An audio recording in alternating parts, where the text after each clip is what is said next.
Welcome to another inspiring episode of the Elite Expert Insider Podcast. Hosts Melanie Johnson and Jenn Foster are the owners of Elite Online Publishing. They're both Wall Street Journal, USA Today best-selling authors. We're really glad you're here because this podcast was designed for you. Meet industry experts that share their secrets and strategies. Get successful results for your business in money, relationships, health, and your life. Each episode is going to inspire you to take action towards reaching your greatness. Hey everyone, it's your host Melanie Johnson here along with my co-host Jenn Foster. Hey Jenn. Hey everyone, how's it going? Hope you are having a fantastic week because I know we are. We are going to talk money today. We are going to talk investment today. We're going to talk financial planning today. We're going to talk crypto today. We're going to talk the effects of AI on your money. Oh my gosh, so much to unpack. One of my favorite people and one of our favorite authors, Lynda Paul, is here with us today. Lynda, thanks for coming. Hi guys, how are you? I'm excited to be here. Well, tell us, Lynda, a little bit about your background and how you got into financial planning. All right, well, I've been doing money management for over 35 years. My undergrad is in corporate finance and my master's is in finance and accounting. And so when I graduated from my undergrad, I landed a really nice position at Abbott Laboratories, a Fortune 100 company. I was very pleased. They put me right in the spot where I had been training in my undergrad, and that was international marketplace. In my undergrad degree, I have a corporate finance degree, but my minor is international business.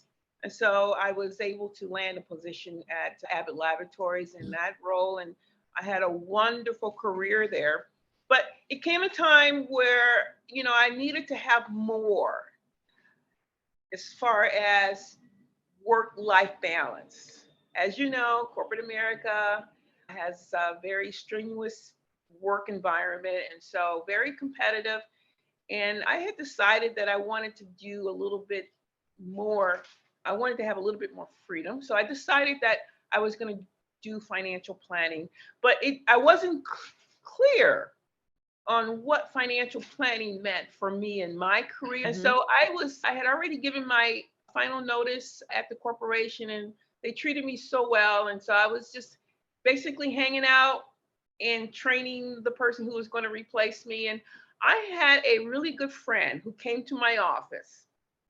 And she was an older lady. She had shared with me that she was getting ready to retire. And so I said, wow, that's really exciting. I was really excited for her. And then she showed me her retirement statement, her 401k statement, and she was visibly very nervous. And so with her hands shaking, she said, oh my God, Lynda, I'm getting ready to retire, but I don't know what to do with this information. And she said these words to me. She said, Lynda, you're the only one I can trust with this information. So at that moment, in my opinion, it was a God thing because I was leaving the corporation. I was going to do personal financial planning. I didn't know what area I was going to specialize in. And she landed in my office with information about retirement planning. And at that moment, I had decided that I was going to be a retirement planning specialist because the fact of the matter is that she could trust me and she became my very first client. So fast forward 35 years, I am now doing financial planning and I have a boutique office in San Antonio. My clients are based in, I have about 15 states my clients are in. I manage millions of dollars for clients. And I'm very happy with helping my clients enjoy retirement. So that's what I do. Retirement, it's a scary word in a lot of ways, right? I mean, I think about, will I have enough? Can I keep my same lifestyle? Where should I be putting my money now? What buckets do you kind of do? You hear about, how do I get reoccurring income? Estate planning is a whole nother can of worms too. And then there's the tax planning because you think, oh, well, I've got X amount of money that's making me X amount of money, whether it's in the stock market, maybe you're getting residuals, but then, oh, by the way, remember that money's getting taxed. So you're really not going to get all that money every year. There's so many moving parts. Kind of break it down for us, Lynda. Can you make it simple for me? There are a lot of moving parts, and the only thing that's constant is change. The tax law changes, we change as individuals, our plans change. So, Mhm. and life throws in a few curveballs as we go. So, yeah, financial planning is a moving target. But the one thing that I help people to understand is it matters what you would like your retirement to look like. If you Mhm. think about retirement planning, envision a bouquet of balloons filled with helium. You go into an open field and you have 500 balloons. If you release those balloons, they go into a lot of different directions in the air. That's Mhm. what retirement planning looks like. For every individual, they have a different plan for their retirement. And Mhm. so some people want to work in retirement. Some people want to sit on the couch in retirement. I highly recommend against the second one, but people have a lot of different ways of how they envision their own retirement. And so I help them understand first and foremost what it is that you would really like to do in your retirement. And once you get that idea, how would you like to proceed as far as managing the money? And Mhm. there are 6 different areas. When you talk about financial planning, there's 6 different areas. The first one is financial positioning. So I help people to understand cash flow. Cash flow is king. So the first area is financial positioning, and that's the cash flow part of it. The second one is risk analysis. Now, we can have a wonderful plan, but then there's 3 things that can happen to us. We can die too soon. We can live too long, and we can become disabled in the process. So when we take a look at, our cash flow, we have to always figure out what do we need to do to mitigate our financial risk. So that's the second area. First area is financial positioning, that's the cash flow. Second is risk analysis.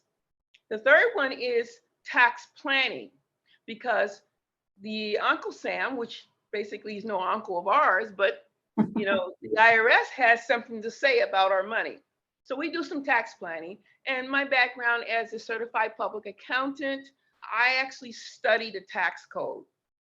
And so I have an advantage in that regard, because when we take a look at money, I have an idea on how the IRS views that money and how you can keep more of it. The next area is retirement planning.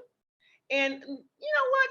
Sometimes retirement, it is a little bit of a daunting task to plan for Mhm. retirement, but I like to look at it as when work becomes optional. So some people, my husband, by the way, has been retired for 4 years, but he's still working. He has 2 jobs, 2 businesses that he's running. So whereas financially work is optional for him, he still wants to keep busy mentally and physically and stay connected in the business world. So retirement planning for me is not necessarily where you stop work, but when work becomes optional, just Mhm. it's a good place to be. And then we take a look at wealth accumulation, because once you have your savings, you want it to accumulate, of course, but in that stage, we're in the preservation stage. So we want to make sure the money grows, of course, but we want to preserve what you've already accumulated. So we want to protect it. So, it's those are like a dual goal. And the Mhm. final thing is estate planning, because as we live out life, no one gets to get out of here alive. So we need to plan for the day after. And so we do that while we have all of our facilities, and we do estate planning. And there's a lot of things involved with that. So those are the 6 areas of financial planning. I go over every piece of those with every client, and those things do change as we progress in life. And so I absolutely love the challenge. It's like putting together a puzzle, Yeah. and we take a look at the pieces individually, and then we put it all together. And I absolutely love it.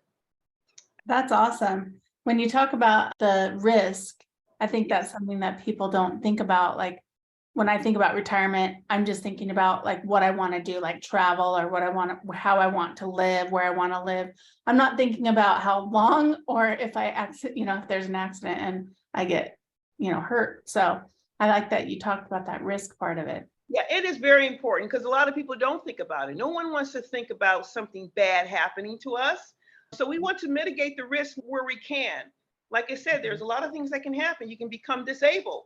Now, I have a client right now who's just entered into Alzheimer's. And so, did we plan for that? We absolutely did, because these things could potentially happen. We certainly don't want them to happen. I call it the what ifs of the world. What if this happens, and what if this happens? And so, and it could happen at any stage of the game, right? And at any age. I know people who have become disabled at age 20. I had a client probably about 15, 20 years ago. She was in her early 30s, and we were doing financial planning for her. And I've received permission to use her real name. Her name is Diana. And I said, Diana, you're making really good money, and I'm really happy about that. And she was a business owner. So we're going to set up the SEP IRA for you to plan for your retirement. But what happens if you should pass? No one wants to talk about that at age 30. So she said, you know what, you're right. I should think about that. So I was able to secure some life insurance for her. I am telling you, 2 weeks later, I received a phone call. Say, you know what, Lynda, it was Diana's husband. Lynda, Diana is in an emergency room. And I said, oh my God, what happened? And I said, keep me posted. They released her from the emergency room, and she went up on her way home. She actually had an aneurysm and she died. And so I did not even have the life insurance approved then at the point. We had the application in, but it was not approved. And you're talking about somebody sweating. So, oh my God. I called the insurance company, and because everything was legit on the application, they paid cash to her family. Wow. It was a most beautiful situation in an unfortunate circumstance. But so yes, no one likes to think about the risk of dying too soon, or even the risk of living too long.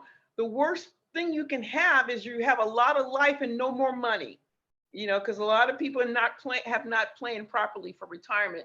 So in disability, in long-term care, those are things that we don't like to talk about. I only talk about it very briefly. We take care of it, and then we move on to the fun stuff like wealth accumulation and purchasing those properties so you can have some income coming in, or setting up a guaranteed income stream if you're a doctor and you don't know what's going on. So those are the fun parts, but the other parts have to be discussed as well.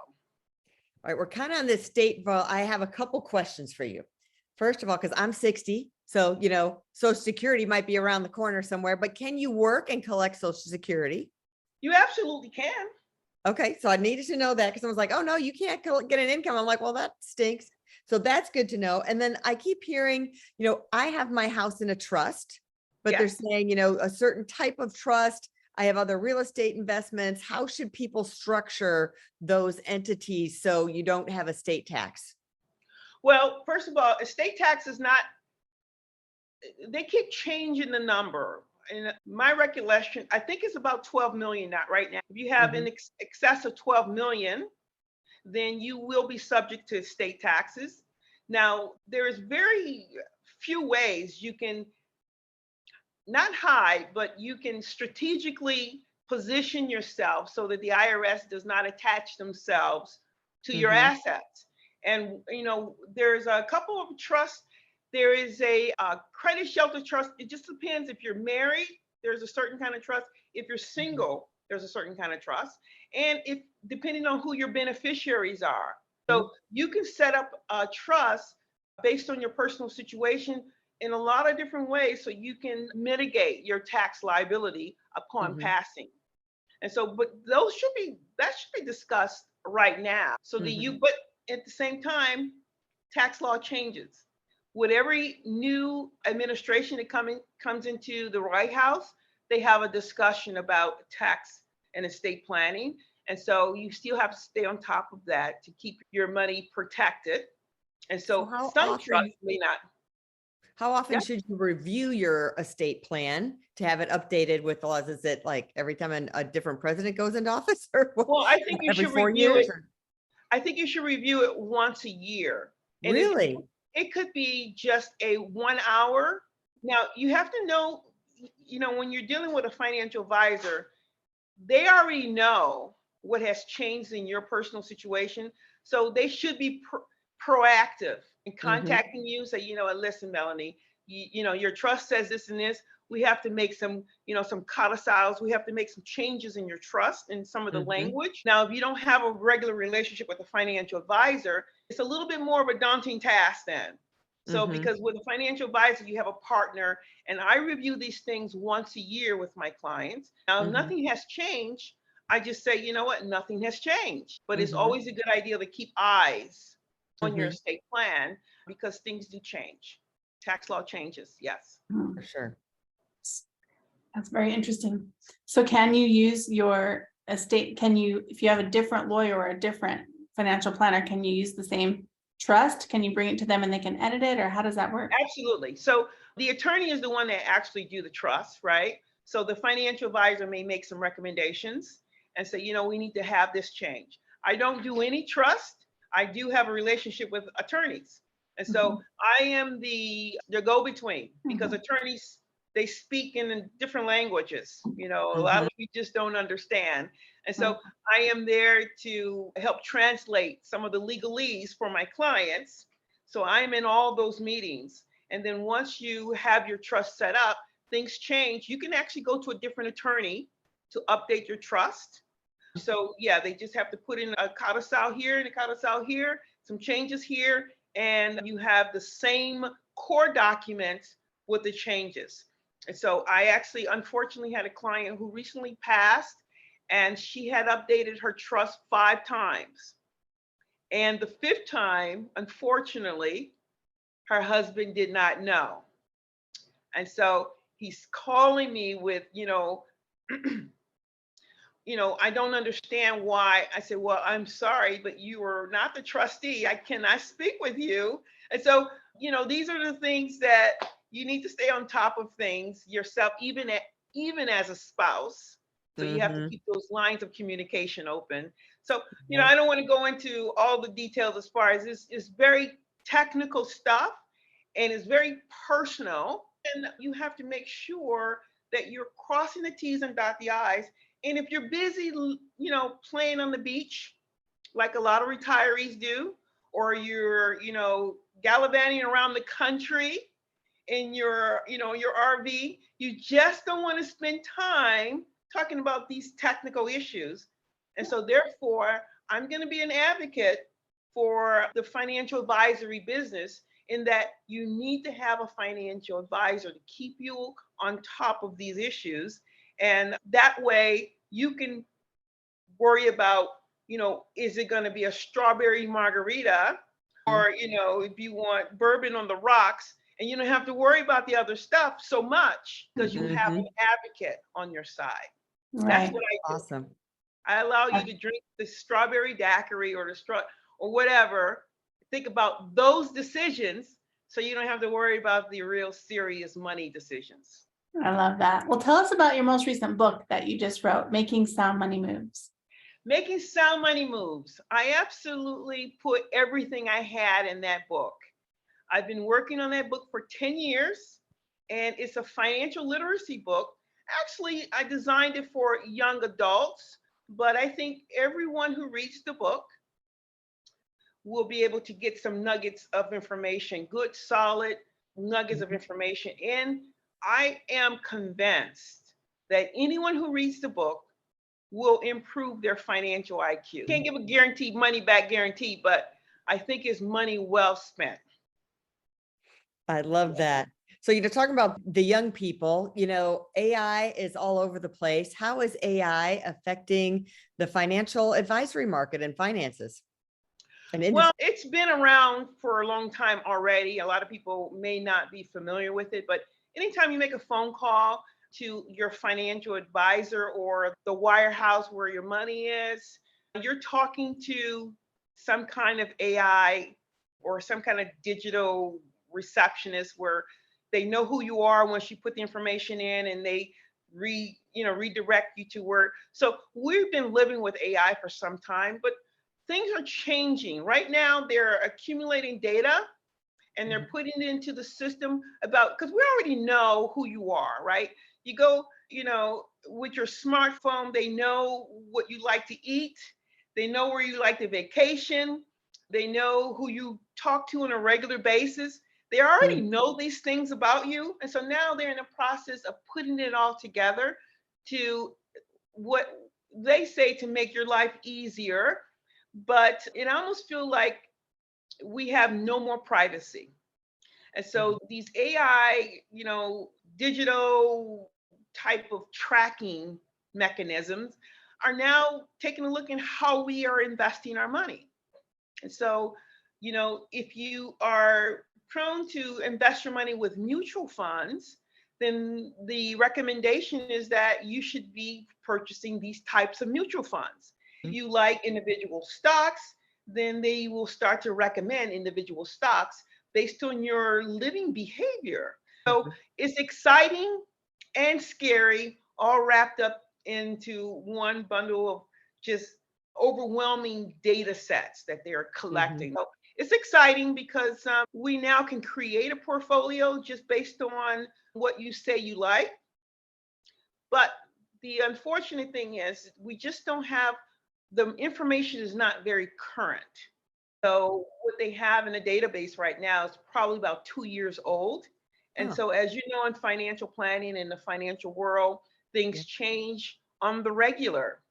So it will never replace a financial advisor because we like to stay up to speed on a lot of things that are current now. But I think it's a good beginning place for people who are new to investing to maybe have the AI community help them maybe draft a portfolio of some sort. Yeah. And what do you think about cryptocurrency? Because I know it was big and now it's not as big. What is your take on it? Well, it's exciting because it sounds different. Our brains, we really want different stuff. We get bored, and when we see something that's new and exciting, we get excited. And as the pendulum swings like that, we're way over here, way too much excitement for currency. The way I see it, it is like the Wild West. So they want to decentralize the money game. Right now, if we want to go get a loan, we go to the bank. The bank is an intermediary, right? So there's the third party. They facilitate the transaction. But with cryptocurrency and the blockchain and all those things, they are trying to remove the middle guy and have you go to the two parties to communicate yourself and eliminate the middleman. Well, that sounds attractive, right? Reduce fees and, no misunderstanding because you're dealing, with these people directly. The problem is who's going to police these types of transactions? So what we've seen, and it has not been publicized much, is that the cryptocurrency websites and the blockchain infrastructure has been attacked massively by people, and they're actually stealing the money. As you are exchanging this for this with the people directly, someone is going in there and stopping the action and stealing the asset. I'm hearing a lot about that. And so this is the problem when you try to remove the intermediary.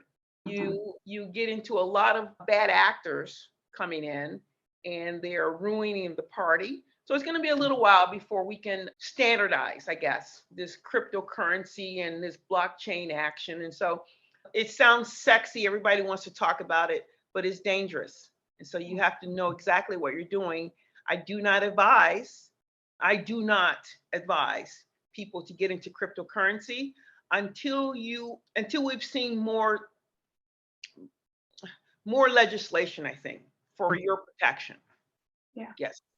Yeah, even Coinbase, I've used Coinbase and, their stock's gone down in the dumpers. They're being sued and you're wondering like, should I pull my money out of Coinbase? I mean, is it okay to be in Coinbase? You start to just worry about all of that. There's so many unknown things and people did lose a lot of money with some of those companies that just went upside down and someone stole for them. Yeah, Crazy. I mean, it really is. It's the Wild West, and Yeah, so it really is. I would not invest not one penny unless you can afford to lose it. And sometimes it's good to be first to the market, right? Everybody, wants to be a part of the excitement, but with that comes risk. And Yeah. so if you can't afford to lose money, then I would say that you want to avoid cryptocurrency at this stage. Yes. Yep. Tell us, Lynda, where people can go to find you and to get your book and to read more about you. All right. Well, I have a couple websites, Sound Money San Antonio and LyndaPaul.com. So if you want to know a little bit more about me and my background, and you can get my books at all the bookstores that sell books. And I'm very excited that my audiobook is coming out pretty soon. So I'll have it in all formats. You can get an ebook, you can get a paperback version, hardcover, and soon an audiobook. So I'm very excited to introduce my book into the world. Love it. Thanks for coming today, Lynda. We really appreciate you. You're always such a joy and inspiration for all of us. Thanks so much. Great. Thank you. Thank you guys for having me. Appreciate it. And if you're looking to write a book, connect with us at eliteonlinepublishing.com and hit the author submission button. Have a great week, everybody. We'll see you next time. We'll see you next time. And you can get Lynda's book at her website, which we also created. So you can publish and get a website. Hey, are you looking to increase your revenue, build credibility, and elevate your brand? This podcast is brought to you by Elite Online Publishing, an innovative publishing and full spectrum marketing company.